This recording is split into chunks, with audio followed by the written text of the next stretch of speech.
په مزار شریف کې د اوړو او غنمو د پیر او پلور ځانګړی مارکیټ پرانیستل شو.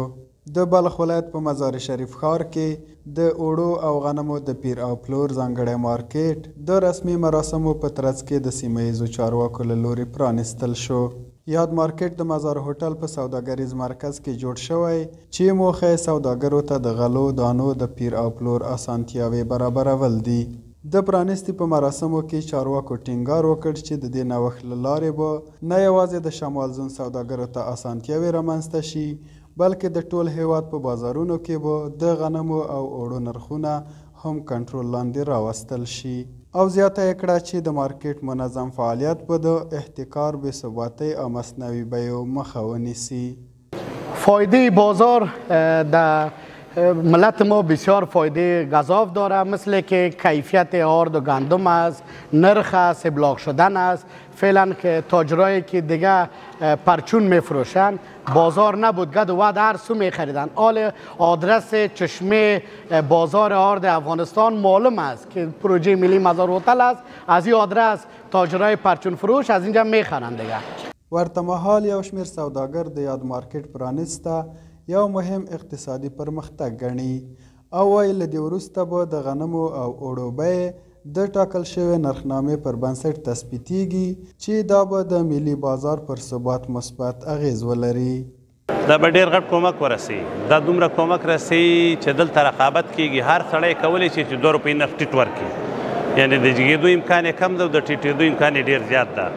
دا دومره سہولت د زموږ هیوادوالو ته، زموږ غریبو خلکو ته، زموږ ملي تجارانو ته ټول دلته د انصاف نه کار اخلي. موږ په ټولو غږ کوو چې نور هم کوشش وکړي ښه انصاف نه کار واخلي.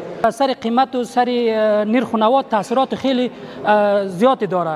مثلا بازار بولی به شکلی است که از بازار بولی مزار شریف تمام ولایت های افغانستان از بخش مواد خوراکش نرخ و نوادش از اینجا تعیین میشه.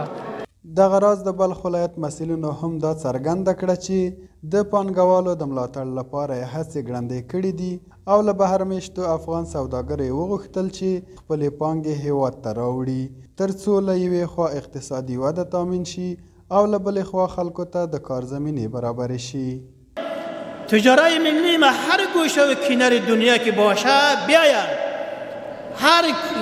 هر کشوری که باشه و هر جایی که باشه بیاین اینجا الحمدلله سرمایه گذاری بکنه، به همه قسم جاها را جور بکنه و